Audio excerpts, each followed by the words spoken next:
জয় গুরু বন্ধুরা, কেমন আছো সবাই? জয় গুরু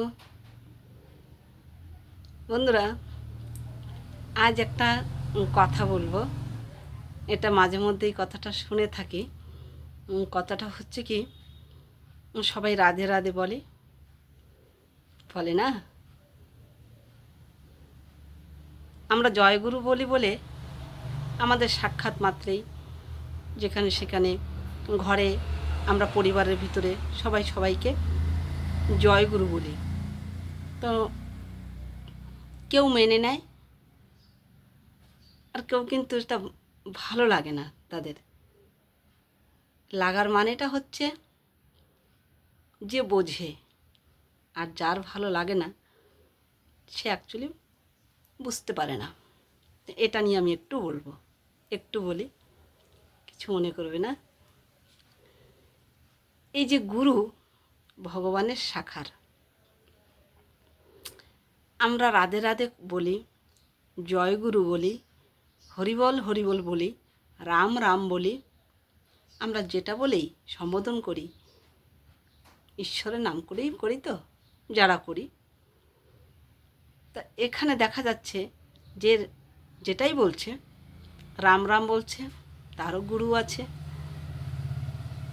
যে হরিবল হরিবল বলছে তারও গুরু আছে। যে জয়গুরু বলছে তারও গুরু আছে। মানে সবার গুরু আছে।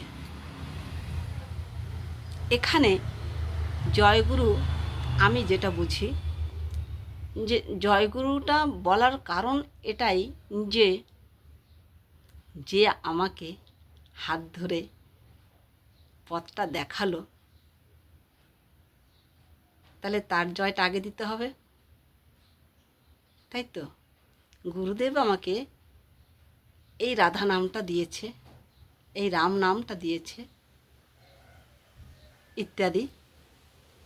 তাহলে আমি গুরুকে বাদ দিয়ে আমি মূলে যাচ্ছি। মূলটা তো আমার গোপনে থাকবে, খুব যত্নে, খুব আদরে। তাহলে সচরাচর আমি কিন্তু গুরুর জয় দেব।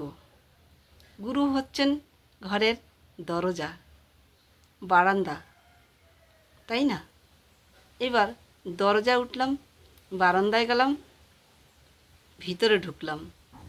ঢুকে আমি কাকে দেখলাম? গুরু আমাকে যার নামটা দিয়েছে তাকে।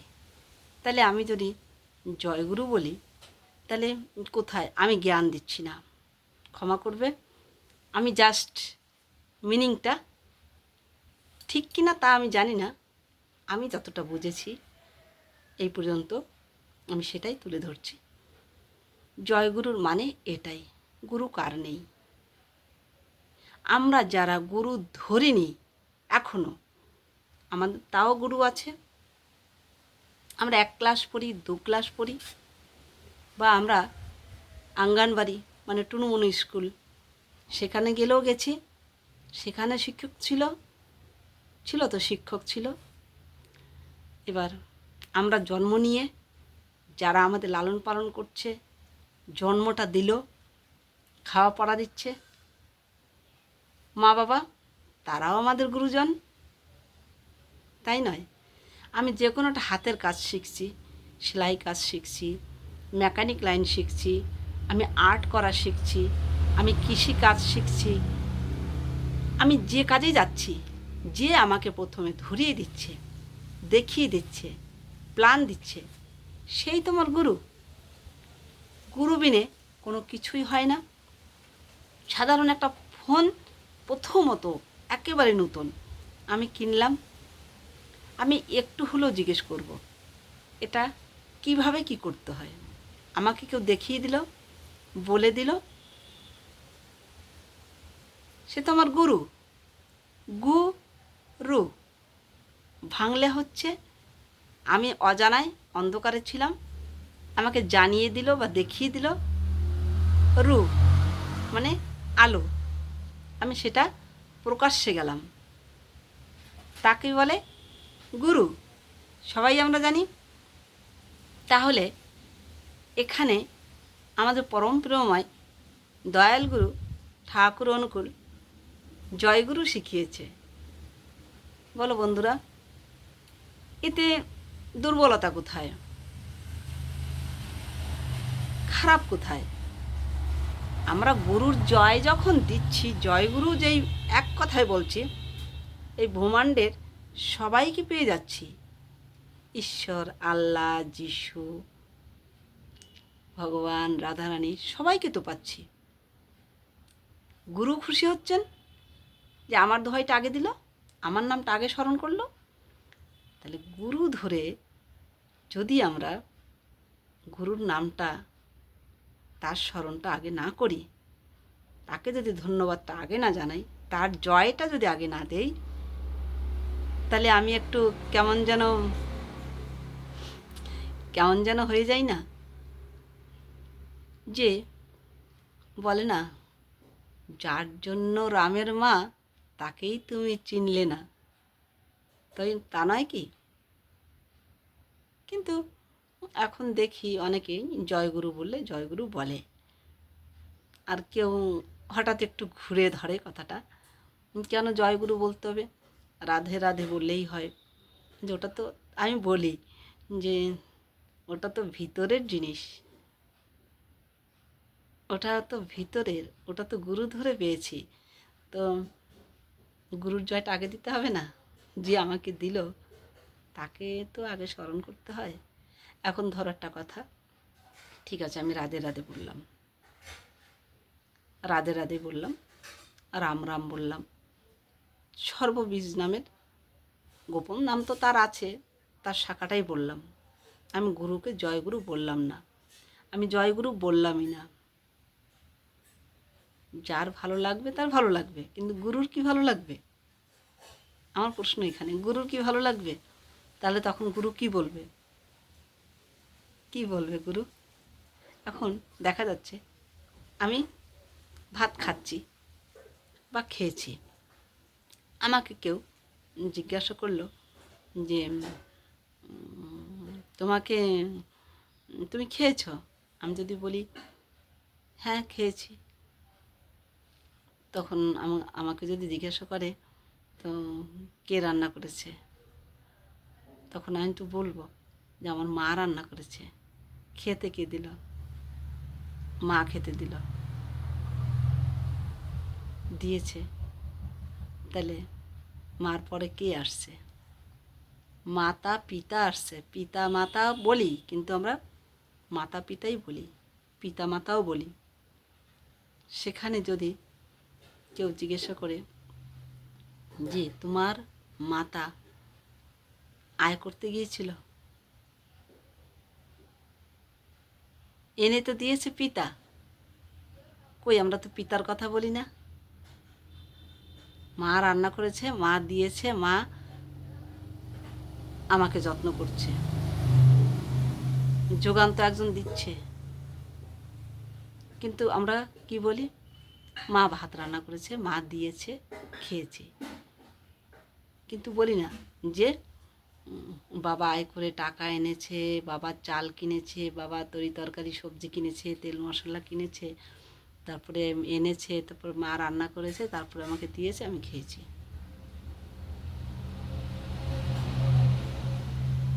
তাহলে পিতা মাতার জয়টাও যদি আমরা দিতে যাই একসঙ্গে, ভেঙে আমরা বলতে পারবো না? পারবো কি? পারবো না।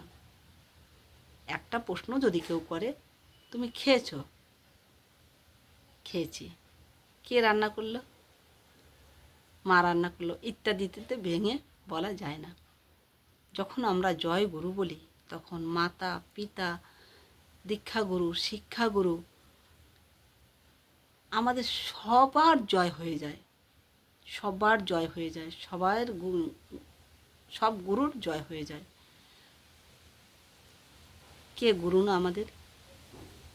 কে গুরু না? একটাই কথা, জয় গুরু। জয় গুরু, গুরুর জয়। এখানে দেখা যাচ্ছে আমি একটা ওয়ার্ডের সঙ্গে আমি সর্বগুরুর আমি জয় দিয়ে দিলাম। পিতা মাতা, দীক্ষাগুরু, শিক্ষাগুরু, ইত্যাদি ইত্যাদি গুরু বহু। আমরা গুরু ভিন্নে এই ধরাধামে আসতে পারিনি। আর গুরু বাদ দিয়ে আমরা যেতেও পারবো না রে মা, পারবো না। তাই একটা গানে বলেছে, আসতে গুরু যাইতে, আসতে গুরু যেতে গুরু, গুরুই সার, গুরু ধরে চলো রে মন, পথে অবিসার। আমরা অসার হয়ে গিয়ে গুরুর জয় দিতে হবে, গুরুকে মানতে হবে। তবেই সে না গুরু আমাকে তার চরণে জায়গা দেবে, তার সুন্দর সুন্দর পথ আমাকে দেখাবে। তার নামটা যখন করব, গুরু তো বলেনি যে তোরা অনুকূল অনুকূল করে জপ। সে নামটা কার দিয়েছে? অপার নাম দিয়েছে, তাকে সঙ্গে রাখবো না? আমি দরজায় উঠব, তারপরে তো আমি বারান্দায় উঠব, তারপরে তো আমি ঘরের ভিতরে ঢুকবো। আমি দরজায় পা না দিয়ে, বারান্দায় পা না দিয়ে আমি ঘরে কি করে ঢুকবো? জয়গুরু বলার কারণটা সবাই বুঝে উঠতে পারে না। যারা পারে না অবশ্য তারা শুনলে জানলে অবশ্যই বুঝবে, কারণ আমাদের বুঝতেও সময় লাগে।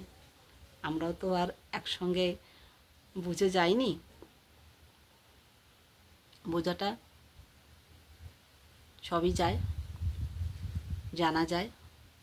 এটা একমাত্র কলকাঠি হচ্ছে সৎসঙ্গ। সৎসঙ্গ যে বড় সবাই বসে শুনতে হয় তা নয়। আমি প্রতিদিন আমার বাড়ির পাশে ধরো একজন ঠাকুর নিয়ে চলছে বা রামায়ণ মহাভারত গীতা পাঠ করছে, তার কাছে 5 মিনিট বসলেও, আর এই পথের প্রতীকরা আন কথা বলে না, এগুলোই বলে। আমি 5 মিনিট যদি শুনি যখন তখন, আমার সৎসঙ্গ হয়ে গেল। আমার খুব সেজে গুজে, খুব আয়োজন পরিপাটি করে সৎসঙ্গ করতে যেতে হবে, সেটা তো আমরা যাব। দৈনন্দিনের সৎসঙ্গ আমরা করতে পারি। তারপর এই যে দয়াল পরমপিতার কত ধরনের গ্রন্থ উনি রেখে গেছেন। এই যে নারী নীতি আছে, পথের কড়ি আছে, সত্য অনুসরণ আছে, আমরা এগুলো পাঠ করতে পারি। আর গুরু বাক্য, গুরু আদেশ কীভাবে চলতে বলেছে, কি করলে আমরা ভালো থাকবো, লিপিবদ্ধ করে লিখনিতে উনি সব আমাদের দিয়ে গেছে, আমরা পেতে পারি। আমাদের আলোয় আসতে হবে, আসতেই হবে। এই জন্মে আসবো না, খাওয়া পড়া, শোয়া, ঘুম, আরাম আমরা ছাড়বো না, আসবো না, ঠিক আছে, কিন্তু আসতে তো আমাদের হবে। আসতে হবে বলেই আমাদের মানবকুলে জন্ম নেওয়া। আমাদের এটা বাড়িঘর নয়, আমাদের উদ্ধার হতে হবে, আমাদের আসল বাড়িতে যেতে হবে। না প্লেনে যাব, না ট্রেনে যাব, না বাসে যাব, না ট্যাক্সি যাব, না অটোয় যাব, না টোটোয় যাব, না সাইকেলে যাব, না হেঁটে যাব। যাবোটা কীভাবে? এই নাম ধরে, নাম জপ করে করে করে করে যখন নামে নামে আমাদের একেবারে ঠাকুরের চরণ পাওয়ার মতো আমরা উপযুক্ত হব, জপ শুরু করলে তিনি আমাদের সঙ্গে লীলা শুরু করে দেয়। অবশেষে তার চরণ দুটি, ওই যে তরি, ওইটাই হচ্ছে নাইয়ার নাও। অনায়াসে আমরা তখন চলে যাব। আমাদের সাহায্য করবেন আমাদের গুরু, নিতে আসবেন গুরু, বৈতরণী নদী পার করবেন গুরু, ভবপার তিনিই পার করবেন। অত সোজায় আমরা আসতে পারিনি, আর অত সোজা আমরা যেতে পারবো না। সময় থাকতে আমাদের বেশি বোঝার দরকার নেই, একটু একটু যদি বুঝি আর একটু একটু করে যদি এগোই, নিশ্চয়ই আমরা গন্তব্যে এই জন্মে না হলো, এই জন্মে নাই হলো, কিন্তু আমাদের এগোবার পথটা তো শুরু হলো। এই জন্মে যদি আমি আধা ঘন্টা সৎসঙ্গ করি, পরের জন্মে আমাদের কিন্তু ওই যে আধা ঘন্টা করে রেখেছি না, ওই আধা ঘন্টা সময়টা পরের জন্মে ঠিক ওই সময় আমাকে টেনে কিন্তু ধীরে ধীরে ধীরে ধীরে ওই রাস্তায় নেবে। এবার ওই জন্মে কতটা পারবো, যতটা আমি চেষ্টা করব, আমার মন চাইবে বা আমার ভক্তি ঈশ্বর দেবেন, আমি আবার কিছুটা এগোবো। এক জন্মে সাধনা হয় না। আমি যেটা বুঝেছি, আমি জ্ঞানী নয়, আমি নিজের থেকে যেটা বুঝি, পরমপিতা যেটা আমাকে দেন, আমি সেটুকুই বলি। কিন্তু আমাদের মনের দরজাটা শুরুতে খুলতে হবে, ইচ্ছা, ইন্টারেস্ট ফেয়ার হতে হবে, তবেই কিন্তু আমরা এগোবার পথটায় যাওয়াটা শুরু করতে পারবো। যেতে তো হবেই, কারণ যদি এটা না করি, এই যে দুর্লভ মানব জন্মটা আমি পেলাম, কোন শুভ কামনায়, কোন শুভ কর্মে, দেখা গেল এমনই কোনো কর্ম আমি করলাম, একটুও ঈশ্বর ভক্তি রাখলাম না, শুধু আমার দ্বারা কুকর্মই হয়ে গেল, বন্ধুরা, আবার কিন্তু আমরা অধপতনে নেমে যাব। মানব জন্ম বারবার হয় না, তার দয়ায় আমরা বহু কষ্ট করেছি, বহু জন্ম নিয়েছি, তারপরে আমরা এত সুন্দর তার মতো করে সুন্দর সুন্দর চেহারা দিয়ে, রূপ দিয়ে ভগবানের মতো আমাদের কিন্তু সৃষ্টি করেছে, তার মতো আমরা দেখতে। তার মানে আমরা কতটা এগিয়ে গেছি না। এখন যদি তার কথা না শুনি, তার কর্মগুলো না করি, আমরা কিন্তু আবার পিছিয়ে যাব। কেন আমরা যাব? মানুষ, আমি মনে করি আমি মানুষ, বাকি মানুষ আলাদা তো নয়। তাহলে একটাই পাত্র তার, মানুষ পাত্র। তাহলে আমাকে যদি কৃপা করে দিয়ে থাকে, সেটা আমি আরেকটা পাত্রে আমার দেওয়া উচিত।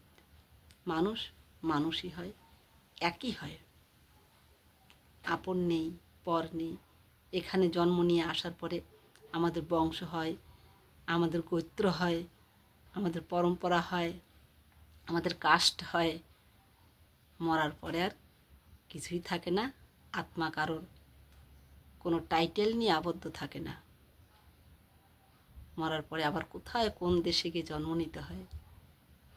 তো এই দেহ থাকতে যদি আমরা এটা ভাবতে পারি যে সব মানুষ আমি, সবার জন্য আমি ভালোটা চেষ্টা করব, তাহলে দেখা যায় আমরা একে অপরের থেকে কিছু পেতে পারি, আবার কাউকে দিতে পারি। ঠিক এইভাবে সৎসঙ্গ করে আমরা এগিয়ে যেতে পারি। কার কাছে? জয় গুরু, জয় জয় গুরু, জয় বলে বলে আমরা ঠিক ওই রাধারানীর কৃপায় যাব, গোবিন্দর কৃপায় যাব। কি হয়েছে জয় গুরু বললে? আমি যতটা বুঝেছি আমি ভেঙে বললাম। যদি কারোর ভালো লাগে তাহলে ভাববো, তাহলে বোধহয় আমি সত্যটাই পেয়েছি আর সত্যটাই বলেছি। আর যদি খারাপ কারোর লাগে তাহলে মার্জনা করবে, কটু কথা বলে, না নিজেকে ছোট করবে, না এই সত্য বার্তাকে ছোট করবে। এটাই আমি আশা রাখছি। আমি সবার মধ্যে, সবাই আমার মধ্যে, সবার উপরে আছেন বসে পরমপিতা গুরু, রাধা গোবিন্দ, সীতারাম, লক্ষ্মীনারায়ণ, যে যাকে ভালোবাসো, তোমরা যে যাকে ভালোবাসো, আমিও তোমাদের সঙ্গে তার মতো করে আমি ভালোবাসি, ভালোবাসবো। কেন ভিন্নতায় যাব আমরা? আমরা তো ভিন্ন নই। ঠিক আছে, ভালো থেকো। এখানে রাখছি, বেশি বকে ফেললাম, ক্ষমা করো। জয় গুরু।